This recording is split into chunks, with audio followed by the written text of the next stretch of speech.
Meus irmãos, a paz do Senhor, amém? É com alegria que estamos juntos, servindo ao Senhor, né? Nós estamos felizes, estamos chegando ao final desta linda revista.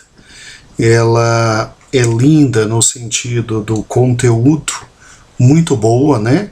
E linda também quanto à estrutura física, né? Muito bem elaborada, muito bonita, diagramação muito bonita. É bom saber que nós estamos com muita calma crescendo e melhorando, crescendo e melhorando. E eu sei perfeitamente que a alegria, ela aumenta à medida que eu tenho cada um dos irmãos como companheiros de ministério para podermos trabalhar nesse departamento tão maravilhoso que é a Escola Bíblica Dominical, não é? Então, eu me sinto feliz por você, meu amado irmão.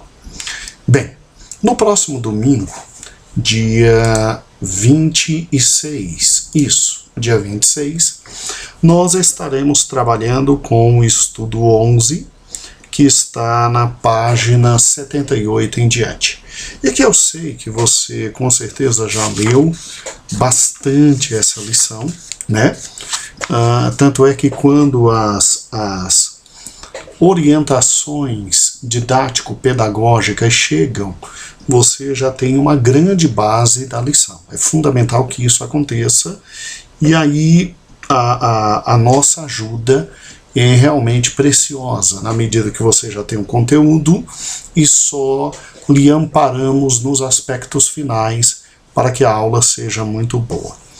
Meu amado irmão, é interessante que quando os reformadores, há 500 anos atrás, porque estamos aproveitando esse momento histórico, digno histórico, de que nossa igreja chega ao cinquentenário, jubileu de ouro, né? E, ao mesmo tempo, por uma feliz coincidência ou providência da parte de Deus, nós chegamos a 500 anos de história do protestantismo. É interessante que quando os queridos irmãos em Cristo, Martinho Lutero, Zwingli, Wycliffe, né? E todos os grandes, Calvino, né? E todos os outros grandes reformadores, quando eles gritam solos Christus, eles sabem perfeitamente o que estão fazendo. Sabem perfeitamente o que estão fazendo. Em primeiro lugar, eles tinham em mente o quê?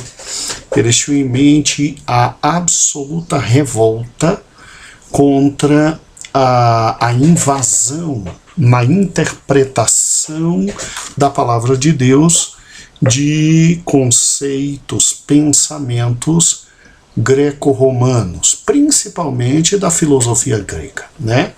Lutero, como está aqui inclusive nas 95 teses que ele cola as 97 contra as indulgências, e as 95 que ele colou, as 95, 97, perdão, que ele colou, ele mais refuta Aristóteles, as ideias absolutamente greco-romanas que estavam dominando todo o estudo de teologia, e ele diz, olha, solos Christus, a gente tem que estudar a palavra de Deus por intermédio de Cristo, só pelos seus conceitos, seus fatos, fundamentos, e absolutamente mais ninguém, né? Então, esse foi o primeiro grande motivo pelo qual se gritou solos Christus. Aí é óbvio que também se grita solos Christus, como demonstramos na lição 8, em razão do fato de que Cristo é a revelação final de Deus.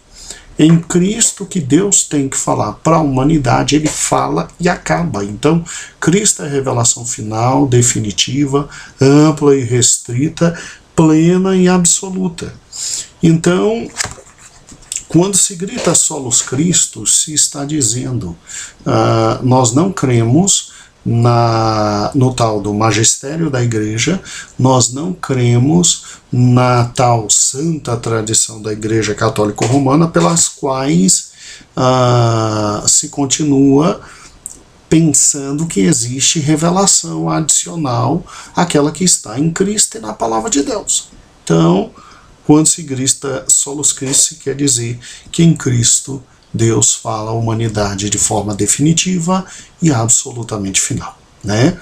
Mas, acima de tudo, quando se grita solos Christus, né, se enfatiza o que Cristo é e o que ele fez. Primeiro, ele é inigualável. Veja o estudo 10 que nós trabalhamos na lição passada, ele é inigualável. E em segundo lugar, o que ele fez é absolutamente impossível de qualquer outro ser humano fazer. Então, que ninguém venha substituir a pessoa de Cristo, é só Cristo e ninguém mais. Esse é o motivo pelo qual não cremos que Maria tenha toda a dimensão que os católicos dizem que ela tem, e esse é o motivo pelo qual não cremos definitivamente na questão dos santos, né, dos santos católicos, porque só Cristo e ninguém mais, só Cristo e ninguém mais, absolutamente só Cristo e ninguém mais. Agora, quando nós chegamos ao final de uma revista tão grandiosa como essa, tão maravilhosa como essa, é muito interessante se fazer notar e entender que, com o estudo número 11, olhando para o estudo 11, que é o que vamos dar na próxima Escola Bíblica Dominical, que é dia 26, e que é o último estudo desta revista, né?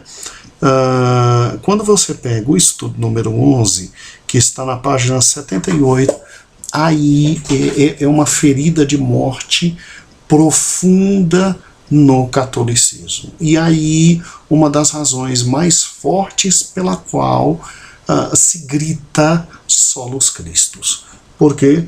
Porque Cristo é o pastor de nossas almas. Ele é o sumo pastor, ele é o grande pastor, ele é o pastor de nossas almas. E aí, trabalhando com esse assunto, você então verifica que há um erro muito grande no meio católico romano, que é querer simplesmente colocar na posição de Cristo alguém que não pode estar na posição de Cristo, que é quem? Os papas, cada um dos papas, né? E nós vamos já chegar a esse ponto. Cristo é o único que é o grande pastor, o bom pastor, o pastor de nossas almas. Então você tem que, nessa lição, meu amado professor, tomar um grande cuidado. Qual é o grande cuidado que você vai tomar? Em primeiro lugar, quando você descrever Cristo como o pastor que está no Salmo 23, o pastor que está no Salmo 23, ele é o bom pastor, né? E ninguém consegue esse título senão ele é o grande pastor. E ele é o pastor de nossas almas. Quando você estiver demonstrando isso, vai ficar muito claro para o seu aluno que, na medida em que a Igreja Católica Romana tenta colocar no lugar de Cristo a figura do Papa como grande pastor e sucessor de Pedro, e aí um grande erro deles dizendo que Pedro é a pedra, né? Um grande pastor e sucessor de Pedro, e portanto, numa posição tão alta que só Cristo poderia ter direito a essa posição, então os católicos erram. Os católicos erram fragorosamente. eu vou te ensinar a fazer isso e fique muito tranquilo. Mas você vai tomar o cuidado não só de demonstrar o grande erro dos católicos em relação à figura do Papa, tentando colocar o Papa no lugar de Cristo, que é o pastor de nossas almas. Mas você vai tomar cuidado de não denegrir e não atingir os santos homens que o Senhor Cristo deixou para conduzir seu povo, que são os seus pastores. Você não pode se esquecer que a palavra de Deus, quando o apóstolo Paulo ensina sobre o crescimento da igreja, a edificação da igreja, os fundamentos da igreja, o apóstolo Paulo diz de forma muito clara que para crescimento da igreja, para a igreja chegar a estatura de tudo aquilo que Deus quer e que Deus deseja que ela chegue, e ela vai chegar, porque Deus é Deus. O Senhor Jesus Cristo, que é o fundador da igreja, o dono da igreja, o Senhor da igreja, ele deixa pastores para a sua igreja.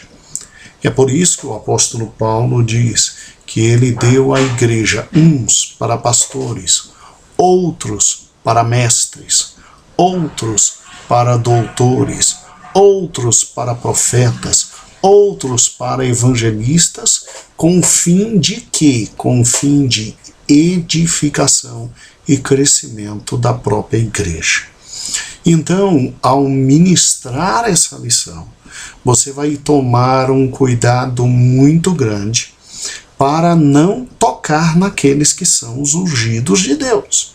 Você vai tomar um cuidado muito grande de sim dignificar o trabalho do pastor, o trabalho do seu pastor, do pastor da igreja onde você serve, né? Porque temos em cada uma das nossas igrejas um pastor, alguém responsável, porque Cristo deixou. E pode ficar tranquilo que ele é tão consciente de sua função que ele não quer tomar a posição de Cristo, como os papas fazem, como os papas erroneamente fazem. Mas eles têm que ser dignificados, eles têm que ser honrados nessa lição e não agredidos. Então veja que ao final da lição o teu aluno vai estar com o seguinte conhecimento. Primeiro, o Supremo Pastor é Cristo. Mas Cristo, por me amar, deixou homens que velam pela minha vida, que lutam pela minha vida, que por amar a minha pessoa, velam por mim, lutam por mim. Mas, além desses homens, eu tenho o Supremo Pastor, o grande pastor.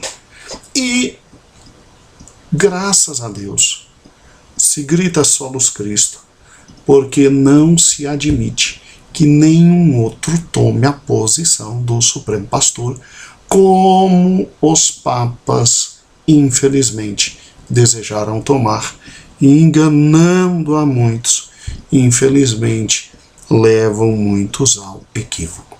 Então isso vai ficar bem claro. Deus, por amar sua igreja, mandou Jesus Cristo, e Jesus Cristo é o nosso Supremo Pastor. Cristo, por nos amar, deixou em nosso meio pastores, com diretrizes absolutas e específicas para de nós cuidar. Mas ninguém se engane, infelizmente, em um momento da história da igreja, alguém quis se colocar à frente de todo o rebanho de Deus, e como o desejo de grandeza não tem limite, esse alguém chamado de Papa, o Sumo Pontífice, infelizmente, quis assumir a própria posição de Cristo. Por isso que nós gritamos, solos Christus.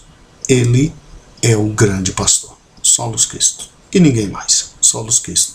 Agora, por gritar solos Christus, nós também não vamos repudiar a autoridade que o Senhor deixou sobre nós, os pastores, para nos conduzir. Amém?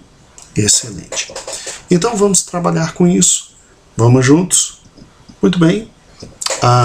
É lógico que todo o estudo do próximo domingo está concentrado e centrado no Salmo 23. E é óbvio que o Salmo 23 é o Salmo do bom pastor, né? E quando você olha para o Salmo 23 inteiro, que você analisa o Salmo 23 inteiro, você olha e diz, meu Deus, quem é que pode estar realmente no lugar, neste lugar, exatamente nesta posição, quem é que pode estar, né? Muito bem, obviamente só pode estar nessa posição quem? Jesus Cristo. Jesus Cristo. Então, em primeiro lugar, você vai falar de Cristo como o grande pastor e o supremo pastor de nossas almas. Para que isso aconteça, né? Para que isso aconteça, você tem que se utilizar de nossa querida lição. E eu espero que você comece com João 3:16. Ué, pastor, mas a gente não vai trabalhar com Salmo 23? Vai, ele vai ser o desenvolvimento completo da nossa lição. Mas por que eu vou começar com João 3:16? Para que você relembre ao seu aluno já no início da aula o amor de Deus. João 3:16 diz de forma muito clara, porque Deus amou o mundo de tal maneira que enviou o seu Filho unigênito, para que todo aquele que nele crê não pereça, mas tenha a vida eterna. E aí você vai trabalhar da seguinte forma, irmãos. Cristo veio em razão do amor de Deus, o Pai. O Filho nos ama, sim, o Filho nos ama, mas o texto aqui está dizendo que Cristo veio não só porque nos ama, mas sobremodo porque Deus, o Pai, nos ama. E Deus, o Pai, nos querendo salvar, envia seu Filho, e todo aquele que crê em Cristo tem a vida eterna. Por gentileza, não aprofunde a análise desse versículo. Me faça esse favor, basta até aqui. Eu só preciso que você diga para eles que Cristo veio em razão do amor de Deus.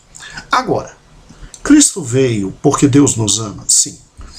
E Cristo veio, então, para nos redimir de todo o pecado? Sim, Cristo veio para nos redimir de todo o pecado. Mas espera aí, você não está voltando lá na lição número 9? Sim, eu estou voltando na lição número 9. Pegou, né? Eu estou voltando na lição 9, lá na página 67. E é óbvio que Cristo veio, com toda certeza, acima de tudo, para nos trazer de volta a comunhão entre Deus e nós, tornando de novo possível a comunhão entre Deus e nós e, obviamente, fazendo isso, nos possibilitar a vida eterna. É o que está na página 67 e 68. Agora, olhe que interessante. Ele veio somente com essa missão? Não, ele veio com esta grande missão. Mas além desta missão, ele veio com outras missões. E uma das grandes missões não é só ser nosso redentor. E aí nos livrar do pecado, nos fazer de novo ter comunhão com Deus e nos dar acesso à vida eterna. Mas ele veio também como aquele que haveria de cuidar, orientar, guardar e proteger todos aqueles que crescem nele. Então ele veio também como um bom pastor. o bom pastor. Tá? Então, olha que interessante, quando você para e pensa, você vê que o amor de Deus por nós é tão grande, tão grande, tão grande, tão grande, que Deus, ao olhar a humanidade, verificar que a humanidade estava completamente perdida, cega, não havia um único justo, ele envia seu filho não só para salvar e redimir a humanidade, mas ele envia seu filho sobremodo para orientar a humanidade, porque a humanidade estava completamente desorientada, para acolher a humanidade nos seus braços de amor, porque a humanidade estava completamente destruída pela maldade dos seus grandes líderes, para proteger a humanidade de lobos devoradores, espiritualmente falando. Peraí. Você então está dizendo que Deus olhou a humanidade e Deus viu a humanidade como, metaforicamente falando, como ovelhas que não têm pastor? Sim. Aí depois de você usar João 3:16, você vai usar Mateus 9:36 na sua introdução. Você vai usar Mateus 9:36. Em Mateus 9:36, se não me falha a memória, Cristo olha para as multidões que o cercam e vê que são como ovelhas sem pastor. Esta é a figura clássica da humanidade, né? A humanidade, e isso é interessante, é uma das maiores ironias que temos no mundo, porque a época em que Cristo veio, você tem simplesmente a época do maior império de todos os tempos, que é o Império Romano.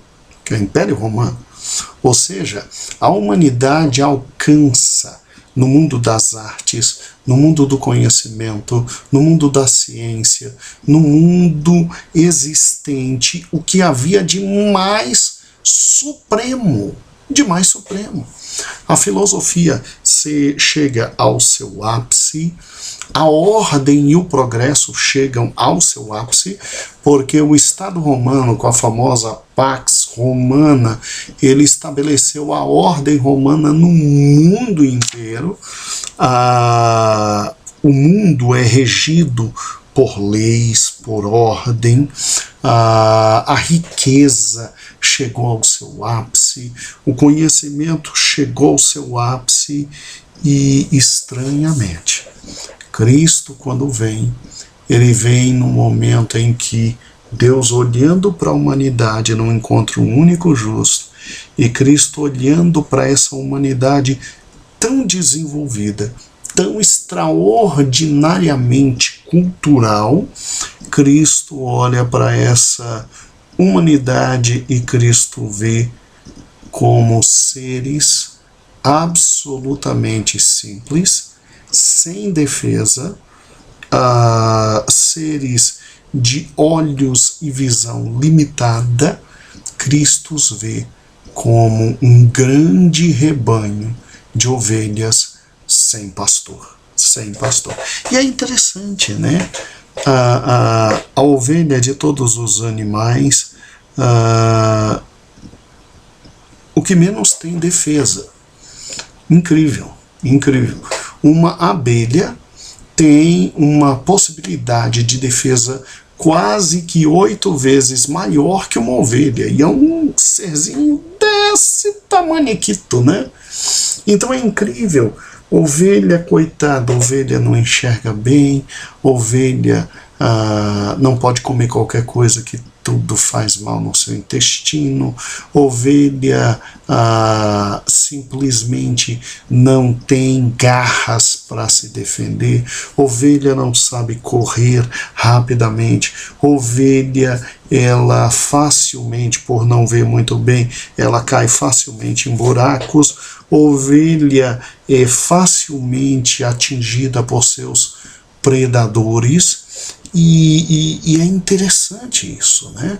Cristo olha para uma civilização tão avançada e em Mateus 9:36 diz que eram como ovelhas sem pastor, ou seja, ovelhas destinadas à destruição e a facilmente serem devoradas por seus predadores. E é lógico, se nós levarmos isso ao entendimento espiritual, nós vamos ver que o diabo veio para matar, roubar e destruir.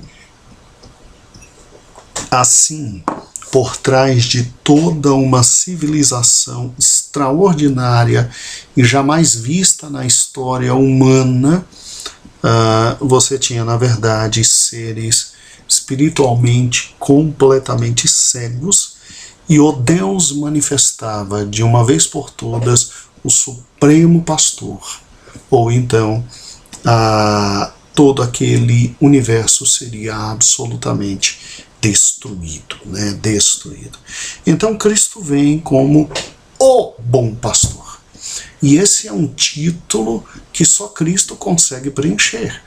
Nós, os seus pastores auxiliares, por mais que amemos as almas, por mais que olhemos as ovelhas, por mais que nos dediquemos às ovelhas, com amor trabalhemos, a gente não chega aos pés do bom e supremo pastor, que também é nosso pastor. Mas lutamos para imitá-lo. Lutamos para imitá-lo. Então veja, porque Cristo é o grande pastor, não é? Porque Cristo é o grande pastor. Vamos juntos.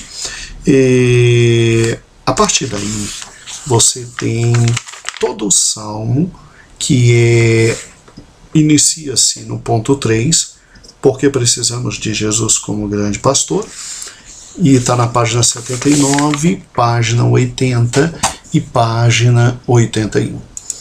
E aqui eu preciso, dos amados irmãos, de um detalhe que é assim fundamental e essencial. Que detalhe é esse? Bem, eu preciso que você agora demonstre Cristo como aquele que é capaz de preencher simplesmente, absolutamente tudo que está aqui no nosso querido Salmo 23. Salmo 23. E aí eu preciso que você explane como está aqui. Se muitos de vocês quiserem ler, pode ler. E à medida que for lendo, por exemplo, na página 80, o Senhor é meu pastor, nada me faltará. Aí aqui vem a explicação, né? Terminou a explicação, olhe para o seu aluno e diga quem é que é este Senhor e que é o grande pastor, e em razão da presença dele absolutamente nada falta. Só um preenche isso, que é quem? Jesus Cristo. Aí depois vem na página 80, deitar-me faz em verdes pastos, guia-me mansamente às águas tranquilas e refrigera o quê? A minha alma. E aí vem aqui a explicação absoluta. E quando você lê com sua turma, você olha e você diz, meu Deus do céu, quem é o único que faz absolutamente tudo isso? E olha que nós temos pastores amorosos, que tentam, mas quem é que na plenitude consegue fazer com profundidade tudo isso? Somente Cristo. Somente Cristo. E ainda que eu andasse, aí vem a terceira parte, pelo vale da sombra e da morte, não temeria mal algum, porque tu estás comigo, a tua vara e o teu cajado me consolam. Preparas uma mesa na presença dos meus inimigos, unge minha cabeça com óleo, o meu cálice transborda. E vem a explicação aqui. Leia com eles a explicação. E olhe e pergunte quem é o único que consegue fazer isso, né? E diga, olha, veja, nosso pastor luta, nosso pastor trabalha também com a questão do cajado, com a questão do amor, com a questão do carinho, com a questão da bênção. Agora, por intermédio do trabalho do nosso pastor, vem o Supremo Pastor e vai muito além. Ele vai muito além, mas ele usa o nosso amado pastor para isso. Você está entendendo? À medida que você for lendo e explicando o que aqui está, entendeu? Óbvio que você vai colocar Cristo lá em cima, dizendo que ele é o único capaz de fazer tudo isso. Mas não se esqueça de dizer que Cristo usa os amados pastores para isso. E que mesmo eles não conseguindo tudo e absolutamente tudo que aqui está, eles são canal de Deus para que isso aconteça, e Cristo vem e estabelece tudo, absolutamente tudo, né? E certamente que a bondade e a misericórdia me seguirão todos os dias da minha vida, e habitarei na casa do Senhor para todo sempre. Então, por intermédio dos amados pastores que temos, a bondade de Deus chega a mim, a misericórdia de Deus chega a mim. Eu tenho alguém que por mim se preocupa, por mim luta, ao meu lado está, compreendeu? Cada parte, você coloque o seu pastor aqui dentro para dignificá-lo. Mas o pastor consegue absolutamente tudo isso? Não, ele é humano e é limitado. Por isso que pelo trabalho dos nossos pastores vem o Supremo Pastor suprir toda a limitação, fazendo muito mais, inclusive, do que o pastor espera, realizando muito mais e dignificando o trabalho do nosso pastor. Então veja como você vai trabalhar. Veja como você vai trabalhar, né? Você vai pegar cada uma dessas partes, você vai dizer, olha, irmãos, é por isso que nós temos nossos pastores. Eles trabalham, eles fazem isso, eles fazem aquilo, eles realizam isso, realizam aquilo. Agora, eles são pessoas que, por acreditarem no Supremo Pastor, mesmo limitados, fazem. E o Supremo Pastor é que vem e que com profundidade preenche completamente tudo isso. Mas graças a Deus por nossos pastores. E aí você explique. É por isso que o apóstolo Paulo deixou para a igreja o seguinte ensinamento, que Deus constituiu uns apóstolos, outros doutores, outros mestres, outros pastores, né? Outros evangelistas, visando o aperfeiçoamento dos santos. Paulo ensina isso. Então, graças a Deus pelos nossos pastores que lutando, tentam imitar o nosso Supremo Pastor, e mesmo sendo limitados, creem que o Supremo Pastor fará absolutamente tudo isso. Agora, o grande pastor é realmente o Senhor Jesus Cristo, porque Ele é quem preenche completamente todas essas qualidades. Veja, você dignificou o teu pastor e você dignificou Jesus Cristo, tá? Por Cristo, não seja usado por obras malignas nesse domingo. Eu sei que você nunca foi usado e não é nesse momento que você vai ser usado. Eu quero que você entenda o seguinte: todos os pastores são limitados. Todos os pastores são limitados porque todos são humanos. E eu sei perfeitamente que talvez uma ou outra característica do Supremo Pastor, talvez um pastor não tenha, talvez outro pastor não tenha. Não é para nesse estudo eu e você sermos usados pelo maligno para destacar qualidades negativas dos nossos pastores. Nós não fomos constituídos para isso. É para nesse estudo destacar qualidades positivas do seu pastor na sua igreja e depois dizer que Jesus Cristo, que está acima dele, supre absolutamente tudo aquilo que ele deseja fazer, mas é limitado e não consegue, porque Cristo sim é o supremo pastor. Entendeu como você vai trabalhar? Dignifique o seu pastor. Dignifique o seu pastor. Por uma razão extremamente simples. Amanhã quem vai estar na frente de uma obra é você. É você. Você acha que Deus está te preparando para quê? Eu não estou dizendo que você vai estar substituindo o seu pastor. Não estou dizendo isso.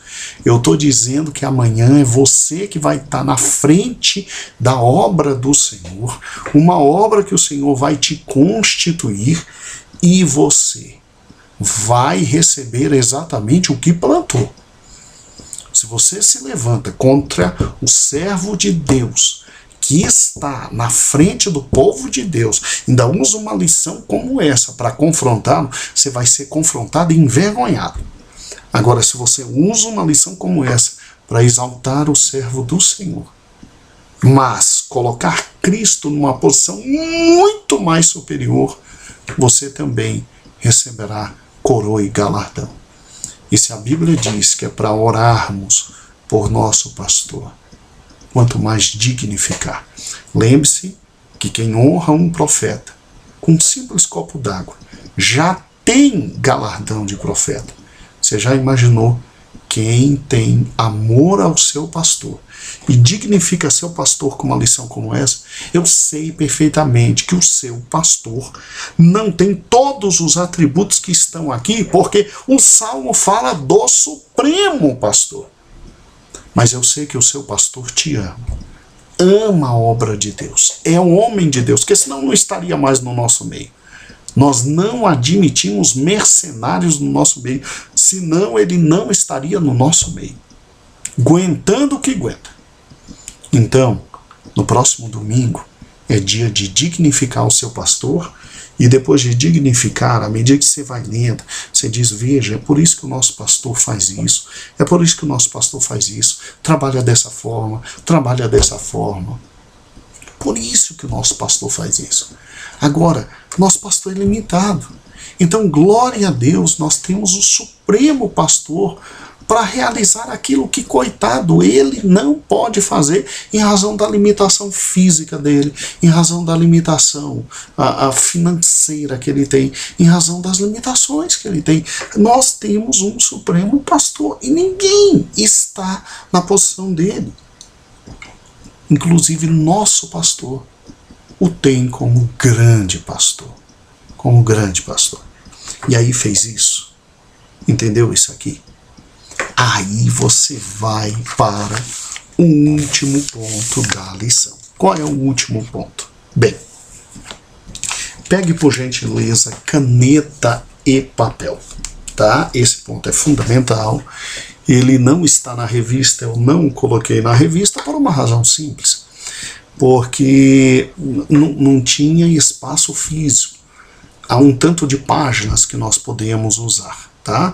Até para poder manter preço, até para poder entregar para os irmãos. Para os irmãos terem uma ideia, veja bem, a pessoa que faz a revista, o pastor Eber, nos cobra R$ 7,00 por revista. Eu creio que daqui a um tempo chegará a R$ 8,00, porque a inflação está comendo feio. Eu ainda não entendi como é que essa revista não chegou a R$ 10,00, mas graças a Deus, porque é R$ 7,00. A gente, quando repassa para os irmãos, a gente repassa a R$ 7,00, que a gente não quer um centavo de lucro. Eu já fui muito criticado por isso. Mas não quero um centavo de lucro. A única coisa que eu quero é que os irmãos aprendam. E isso eu aprendi com meu pai. Meu pai nunca esteve na frente da obra de Deus por sórdida ganância, por dinheiro, por status. Então isso vem de pai para filho. E eu sei que eu sou terrivelmente criticado, mas o mesmo preço que nos cobrarem por cada revista será o preço que o aluno vai pagar e acabou. E quem não puder pagar, não tem problema, a gente subvencia, né? Sempre foi assim, sempre vai ser. Então agora, você que já trabalhou com o Supremo Pastor e o seu pastor, aí você vai explicar por que há 500 anos atrás Martim Lutero gritou solos Cristos. Porque quando Lutero entendeu quem era Jesus Cristo e que era o Supremo Pastor, ele não podia admitir o que a Igreja Católica estava dizendo. E o que a Igreja Católica estava dizendo? Olhe que interessante. Infelizmente, a Igreja Católica, no seu catecismo, é só você botar no Google, Catecismo da Igreja Católica. E aí você vai encontrar um livro enorme, com muitas páginas.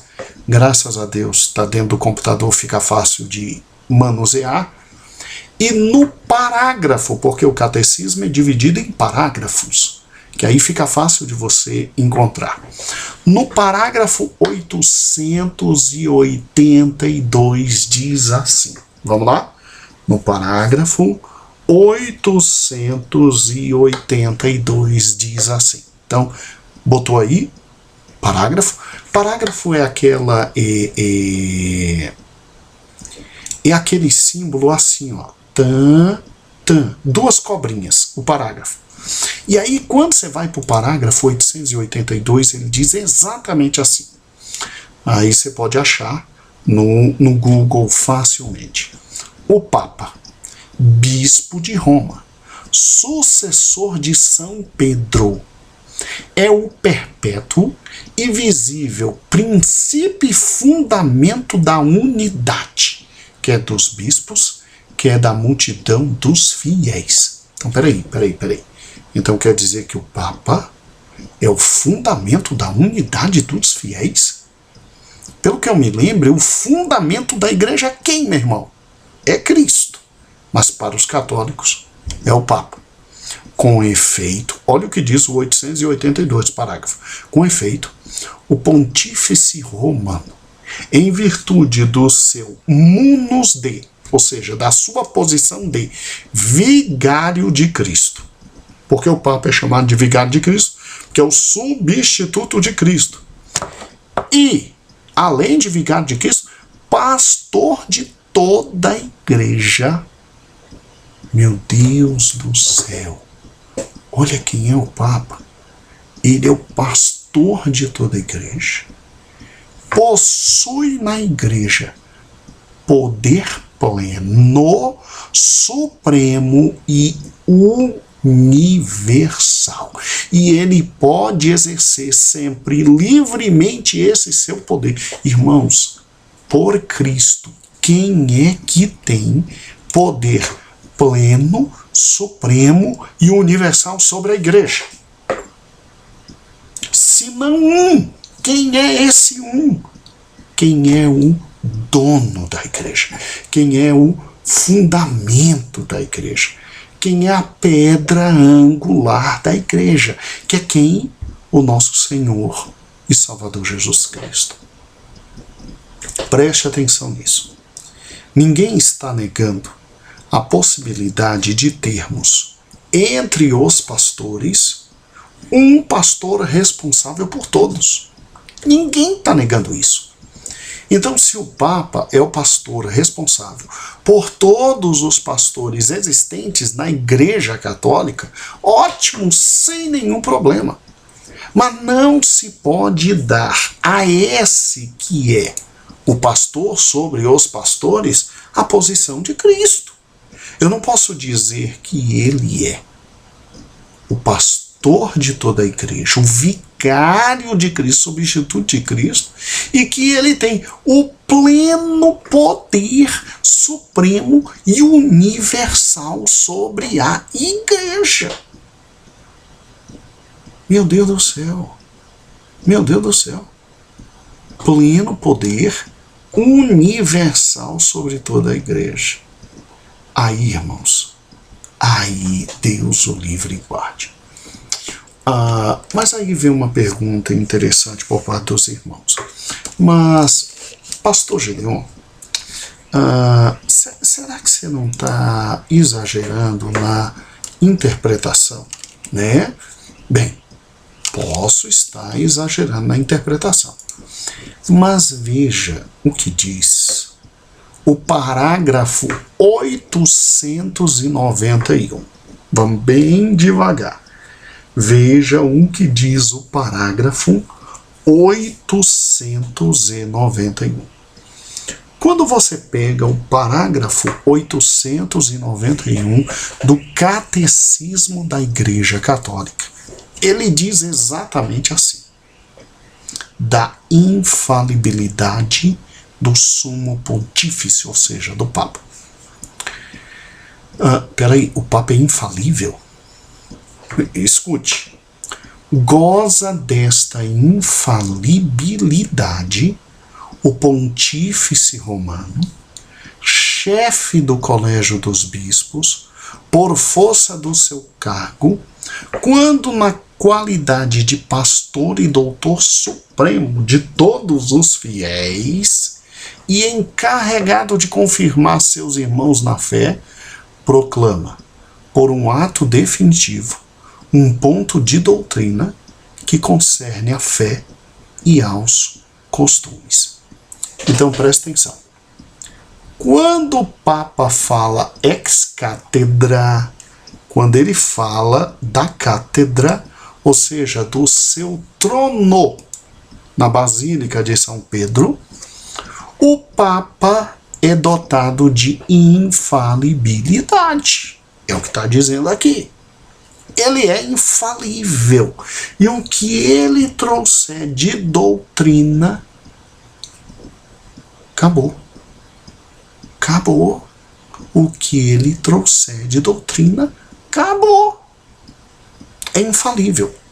E aí eles continuam. No parágrafo 891. A infalibilidade prometida à igreja reside também no corpo episcopal, ou seja, no colégio de bispos, quando este exerce seu magistério supremo em união com o sucessor de Pedro, sobretudo em um conselho ecumênico. Quando por seu magistério supremo a igreja propõe alguma coisa a crer como sendo revelada por Deus, como ensinamento de Cristo, é preciso aderir na obediência da fé a tais definições. Esta infalibilidade tem mesmo extensão que o próprio depósito da revelação divina. Então, a voz do Papa é a mesma voz da palavra, ou seja, está em pé de igualdade. E quando o Papa, junto com os bispos, através do magistério, junto com os bispos, diz algo ex cátedra, significa que Deus está falando por intermédio dele. Epa, peraí. Mas aí é Papa ou é Jesus Cristo? Você entendeu? Porque Lutero, Zwinglio, Calvino gritaram solos Cristo. Porque depois que entenderam quem era Cristo e a posição de Cristo, ninguém pode se colocar no lugar dele. No lugar dele. E quer ver o pior? Calma que o pior ainda vem. Parágrafo 937 do Catecismo Romano. Parágrafo 937 do Catecismo Romano. Se assustem. o Papa tem por instituição divina. O Papa tem por instituição divina. Ou seja, foi Deus, né, segundo os católicos. Poder supremo, pleno, imediato e universal na cura das almas. Significa que se o Papa quiser mandar a alma para o inferno, ele manda. Se ele quiser salvar uma alma, retirando-a do purgatório, ele retira. Irmãos, os papas dizem que não. Os papas dizem que são tão somente servos de Jesus Cristo e sucessores de Pedro. Mas, com base só nesses 3 parágrafos, dos vários outros que existem, veja que, infelizmente, os papas se colocaram na posição que é de direito de nosso Senhor e Salvador Jesus Cristo. Se colocando na posição de pastor universal, com domínio até sobre as almas e o destino das almas. Que é isso? Que é isso? Veja que nenhum dos nossos pastores se coloca nessa posição, porque todos sabem quem é o Supremo Pastor, que é nosso Senhor e Salvador Jesus Cristo. E é por isso que, diante de um quadro tão maligno como esse, que é o do papado, todos gritaram: solos Christus, solos Christus, e ninguém mais. E ninguém mais. E aí pode vir, obviamente, a seguinte pergunta: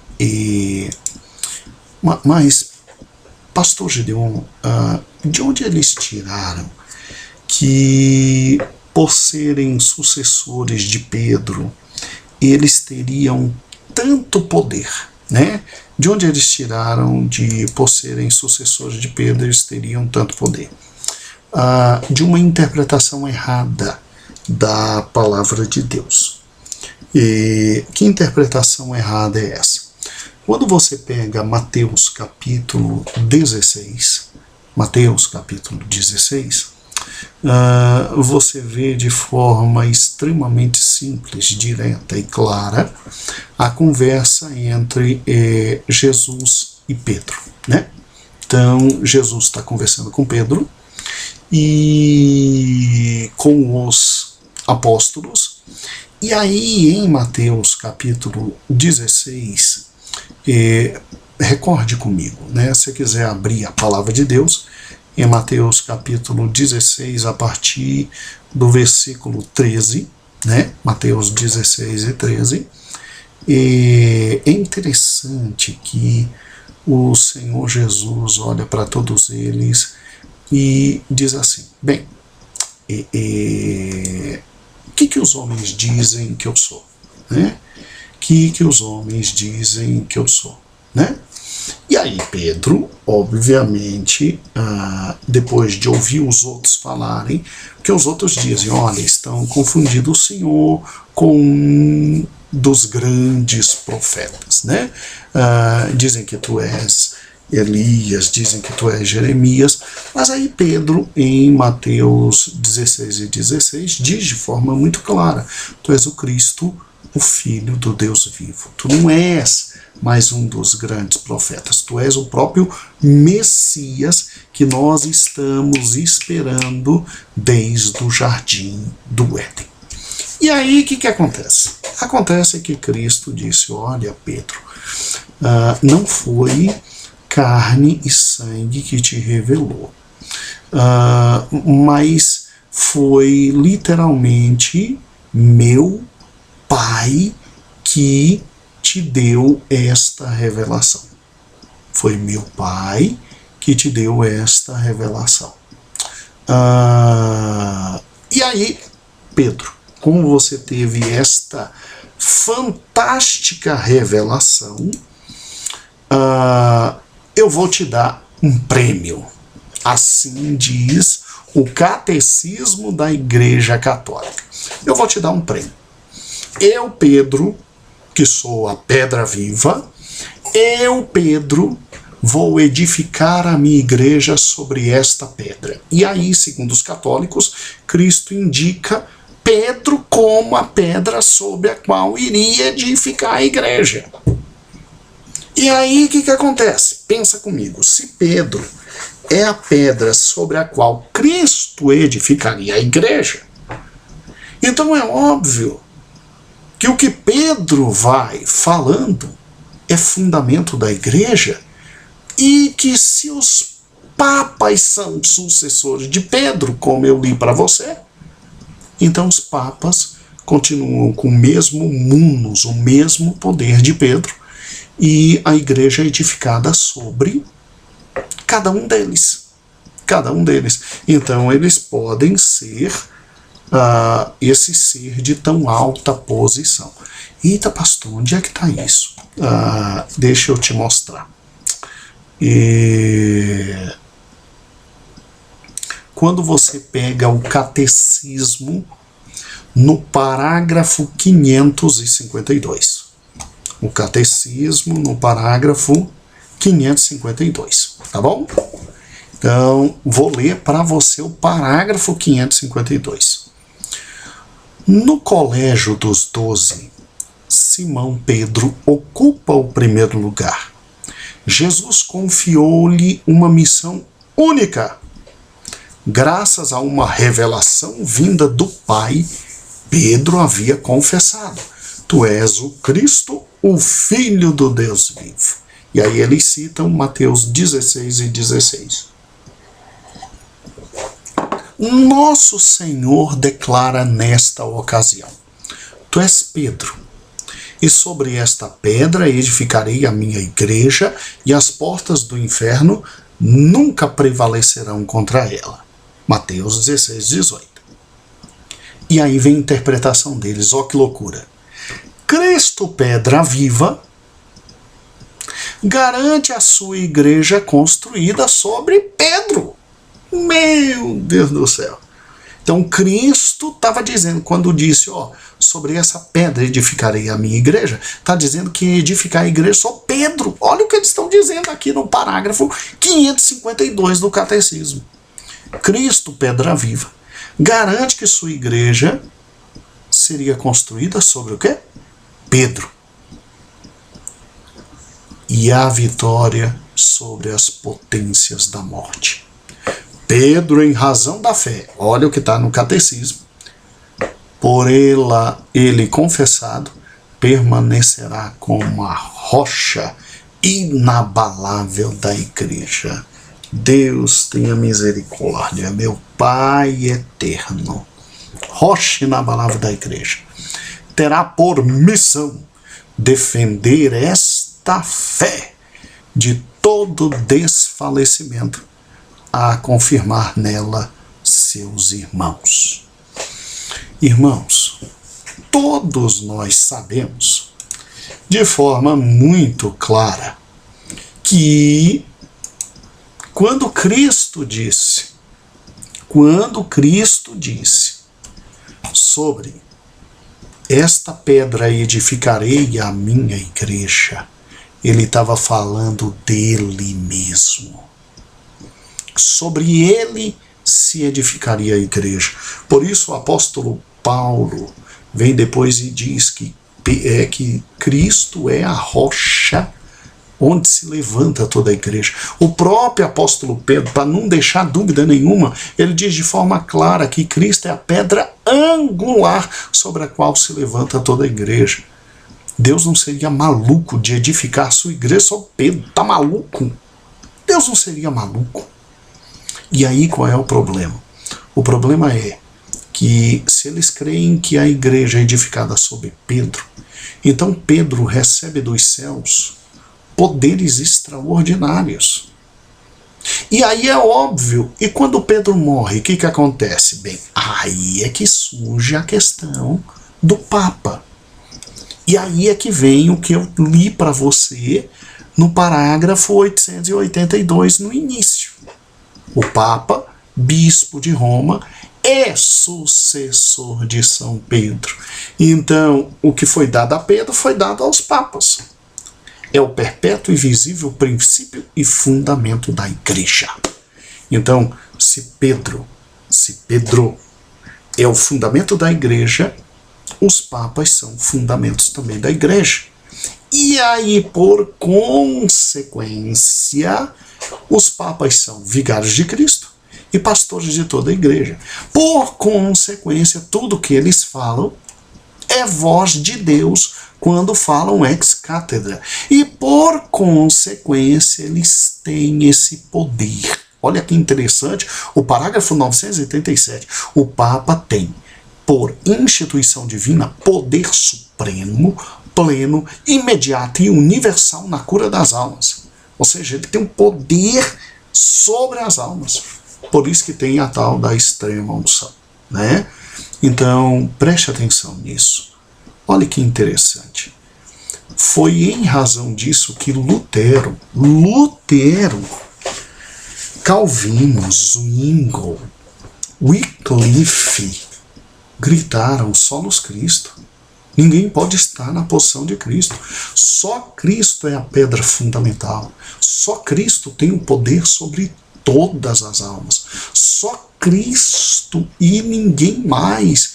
Quando viram que o Papa queria simplesmente tomar a posição de Cristo e, infelizmente, enganando, se tornar o grande pastor, Lutero disse: aqui não, solos Cristos. E ninguém mais. E é por isso que nós, protestantes, gritamos até hoje: só Cristo. Só Cristo. O Papa não é isso que ele diz ser. O Papa não é isso que está no catecismo. A Bíblia desfaz todo o poder papal, dizendo que a pedra sobre a qual se edificou a igreja foi Cristo. O próprio apóstolo Pedro, em momento posterior, ele diz que Cristo é a rocha, é a pedra angular. Paulo chega e diz: ninguém coloque outro fundamento a não ser Cristo. Então, irmãos, não tem como dizer solos Cristos e acabou. Não tem outra coisa a dizer, solos Cristos. E aí você termine a sua lição da escola bíblica dominical, pegando o pastor presidente de sua igreja, chamando à frente, dê um perfume a ele, dê uma lembrancinha. A gente não é rico, uma lembrança bonita, estendendo as mãos e orando por ele, agradecendo pela vida dele, agradecendo pelo fato dele não ser um papa, e depois todos juntos se ajoelhem e louvem a Cristo, agradecendo Cristo ser o supremo pastor. Amém? Deus vai abençoar profundamente. Que amados, agora que terminei um estudo, rapidamente a parte administrativa, gostaram da revista? Muito boa, né? Eu amei, eu sou muito feliz com o que Deus nos dá. Isso eu aprendi com meu pai. Meu pai, ele tem orgulho de cada um dos pastores da obra, ele tem orgulho da própria obra, ele tem orgulho do trabalho que é desenvolvido. Meu pai ama. E eu achei interessante, essa é a nossa revista número 12, né? Esta é a nossa revista número 12, a primeira revista do cinquentenário. A próxima revista está chegando. E aí aquela questão que eu já lhe falei. Nos próximos 2 domingos, que é o dia 2 e depois o dia 9, eu preciso que o amado irmão não se esqueça. Eu vou sim tratar dos 2 assuntos extras que eu prometi. Não vou lhe deixar na mão, não. Vou tratar sobre Primeiro, porque a Igreja Católica tem mais livros que a gente, e que história é essa da revelação não terminar em Cristo, da revelação continuar no tal do Santo Magistério e no tal da santa tradição que eles dizem. Então vou tratar desses dois assuntos, vou enviar para você o material inteiro que eu já preparei.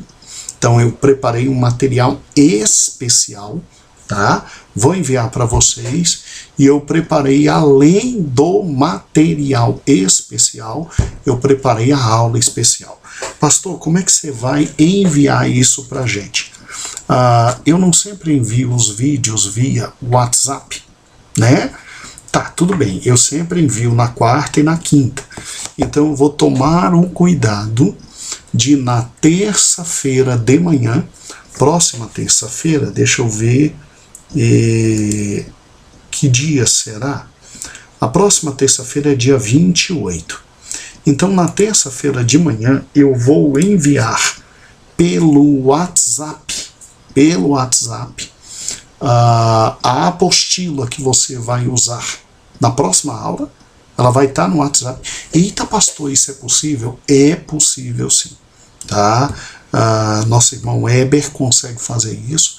Então eu vou enviar o vídeo, você vai ver minha cara como sempre no vídeo, e abaixo do vídeo você vai apertar o WhatsApp e vai estar um estudo completo ali por escrito para você. Pode ficar tranquilo, terça-feira chega o primeiro estudo extra, e depois na outra terça o segundo estudo extra. E aí o que nós vamos fazer? Bem, nós vamos começar a nova revista, como já lhe avisei. Nós vamos começar no mês de abril, e vamos começar num domingo posterior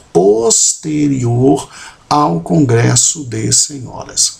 Congresso de Senhoras vai cair no dia 14, 15 e 16. Então, no dia 16, as igrejas que vierem ao Congresso receberão, todas as igrejas aqui de perto recebem a nova revista no dia 16. As igrejas de longe que não puderem estar, então, por exemplo, se de repente os irmãos de Fortaleza não puderem estar, os irmãos do Piauí não puderem estar, os irmãos do Ceará não puderem estar, do Maranhão não puderem estar, da Bahia não puderem estar, os irmãos que não puderem estar, pode ficar tranquilo que eu vou enviar antecipadamente. Eu creio que com certeza dia 4 de abril, 5 de abril, no máximo, estas revistas estão saindo daqui para chegar com um tempo aí bem distantes, que os irmãos do Goiás com certeza virão, né? E aqui de perto. Então todo mundo do Goiás e aqui de pertinho pega comigo dia 16, e dia 4, dia 5, no mais tardar, estou aí enviando as revistas para bem longe, para os irmãos de mais longe, e a gente começa os nossos estudos dia 23. E estou fazendo isso porque vocês pediram. Então, dia 2 e dia 9, 2 estudos extras. E para o dia 2, dia 28, já está tudo no WhatsApp de vocês, amados pastores. Amém? Então vai estar no WhatsApp dos pastores a lição, e vai estar no WhatsApp dos pastores a parte escrita. Tá bom? E Deus vai nos abençoar rica e poderosamente. Irmãos, o Senhor esteja convosco, vos abençoando em tudo. Então a paz do Senhor, amados irmãos. Deus vos abençoe.